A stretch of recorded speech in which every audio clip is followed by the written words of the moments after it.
Hello, welcome to this video. It's about the fundamentals of a company. In other words, financial statements. When a company's looked at, analysed, there are a couple of ways to look at it. Some people look at charts, there's technical analysis.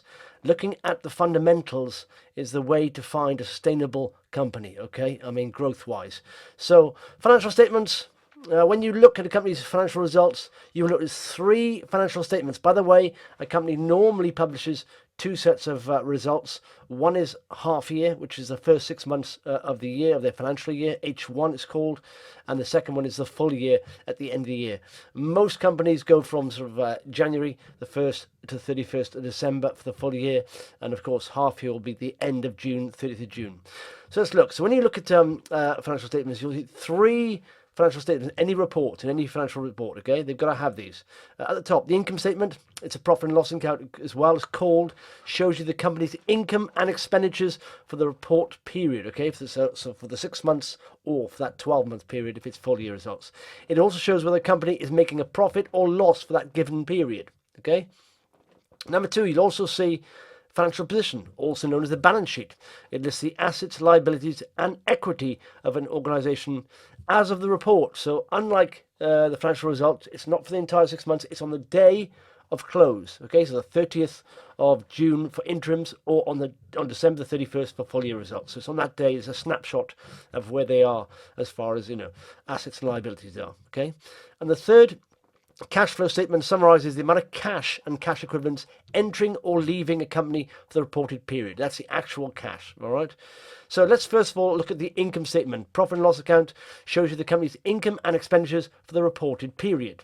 Also shows you whether a company is making a profit or loss for the given period. Now, you've got to understand there's two different ways of accounting, okay? Basic types of accounting. The one is accrual accounting, and that's a type of accounting is basically they report it when it's earned, the revenue's earned, and the expenses incurred. So as soon as they get that, regardless of whether they paid cash out or not, if they've made some kind of transaction in some way, then it's reported on the income statement as accrual, okay?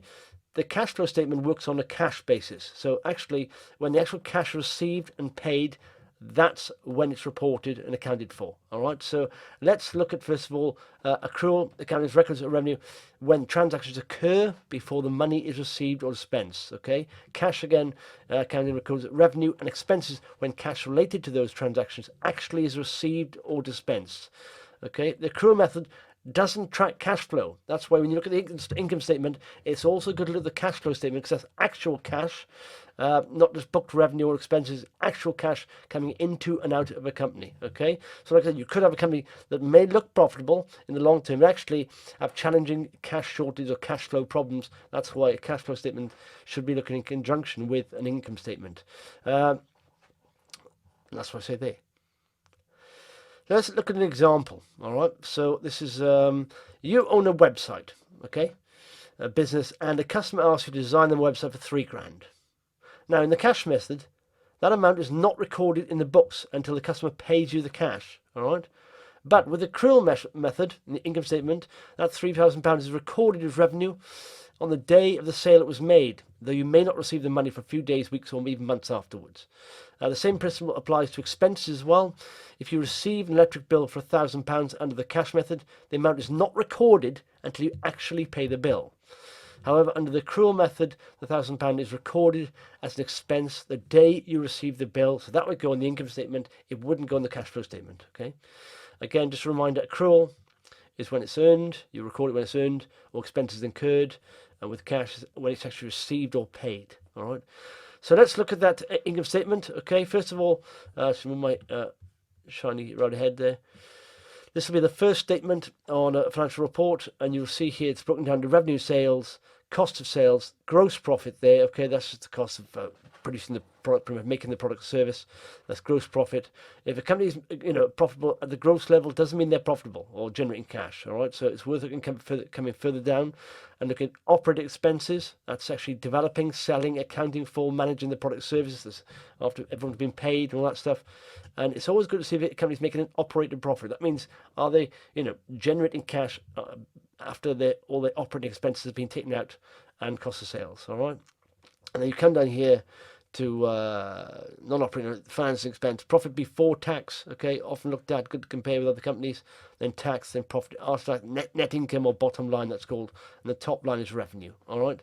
But of course, tax for different companies can vary, so it's always good to look at comparing operating profit or profit before tax, generally, because you could have an accounting sort of one-off here on the tax side, so it's hard to compare companies. All right, so this is how putting the figures in. So cost of sales, revenue here, cost of sales, gross profit 7 million here, and on a financial statement you'll always get last year's and this year's, so you can compare. These are admin expensive. Then operating profit here, already you can see this company is improving the operating profit there, the finance cost, profit before tax there, and then net income or bottom line. All right, this is the real world example.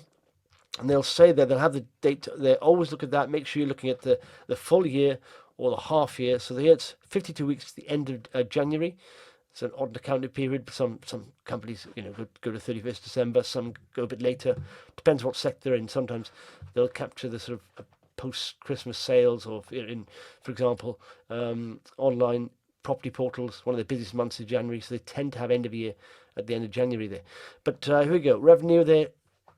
Okay, you can see 8.5 million cost of sales from so the gross profit is that. Then we've got operating expenses, and they are making an operational profit. Okay, and I think this is boohoo actually, and it's improved since last year. Okay, then profit before tax, profit after tax on net profit bottom line. All right, two things I look out for on the income statement: growth, because we are looking at growing companies. If you're looking at small caps, micro caps, growth, and profitability, very important. Are they generating money? If they're losing money, you've got to look at how much money they've got. So on this statement, let's go back to this. You can see they've gone from 2021, 2022, they've gone from 6.1 to 8.5. That is 2.3 or 2.4 million improvement. So you can divide that by the original figure, okay, it's 0.38, and times by 100, and that gives you the top line growth there, okay, 38.7% top line growth, very good. And you can also then look at the profits here and look at the margins. But you can see they're making a profit, by the way, and they're growing. That's a good start. So then, if they have these both, the growth and the profit, I look at margins of valuations. And you can sort of do this from the income statement as well. So you look at the margins here, and of course, to look at the operating margin, you divide the operating profit by the actual top line revenue there. And you'll see that times by 100, 8.4% is their margin operating.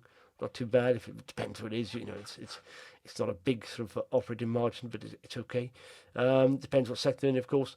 And then net profit margin, you do the same again. Get the net profit, divide by the revenue, and times by 100, you get 5.3%. And you can even work out roughly in what their valuation is on a PE level, profit earnings level, by looking at this figure. Okay, then find out what the market cap is, and for this company is 5.7 million. And so you divide that, so many times that profit goes into that, it's 12. So it's a PE of 12, okay? Hope that makes sense. But make sure, this is a rough estimation, make sure you download the spreadsheet, which is up here in downloads, and you just fill in the figures from their financial reports, and it'll give you all the metrics, many, many metrics, more than you ever need. Hope that makes sense. That's the income statement. Next up will be the balance sheet.